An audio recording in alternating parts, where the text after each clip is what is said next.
देखो कह रहा एक पंचभुज के अंतः कोणों का योग 3 अनुपात 3 अनुपात 5 अनुपात 7 अनुपात 10 अनुपात 11 के अनुपात में है। उनके सभी कोणों को ज्ञात करें। पंचभुज कहा तो पंचभुज के सभी पांचों कोणों का योग होता है 540 डिग्री। कितना होता है? 540 डिग्री होता है। तो हम सबसे पहले मान लेंगे कि माना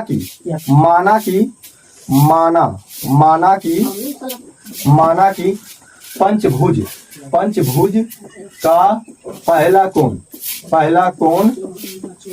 कोण बराबर कितना? 3x। दूसरा कोण कितना? दूसरा कोण बराबर 5x। तीसरा कोण बराबर 7x। चौथा कोण बराबर 10x। और पांचवा कोण बराबर 11x। अब पांचों का योग पंचभुज में याद रखना, पंचभुज में पांचों कोणों का योग कितना हो जाएगा? 540। अच्छा, चतुर्भुज के चारों कोणों का योग 360 डिग्री और त्रिभुज के तीनों कोणों का योग 180 डिग्री। एकदम याद रखना है। अब देखो चलो, अब प्रश्नानुसार कि पांचों इसको जोड़ेंगे 3x plus 5x plus 7x plus 10x plus 11x बराबर कितना? 540। कुल जोड़ेगा तो जाएगा 36x। 36x बराबर 540। तो x बराबर 540 बटे 36। 18 दूनी 36, 18 तिया 54, 2 से 15। x का वैल्यू कितना निकल गया?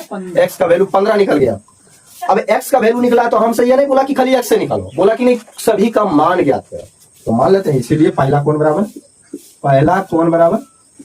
कोण कितना है? 3x यानी 3 गुना x का वैल्यू कितना? 15 तिया 45 डिग्री। दूसरा कोण बराबर कितना है?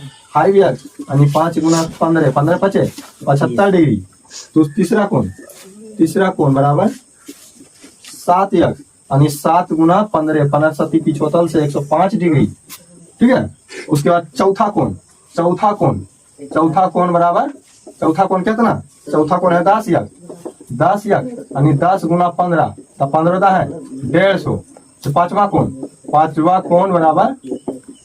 कोण बराबर कितना है? 11x।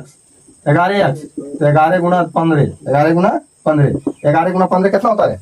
गुनाता करे ले 15 है 150 अब 15 165। यही इसका फाइनल आंसर है। बोलो समझ में आया? कोई दिक्कत? बन जाएगा ना?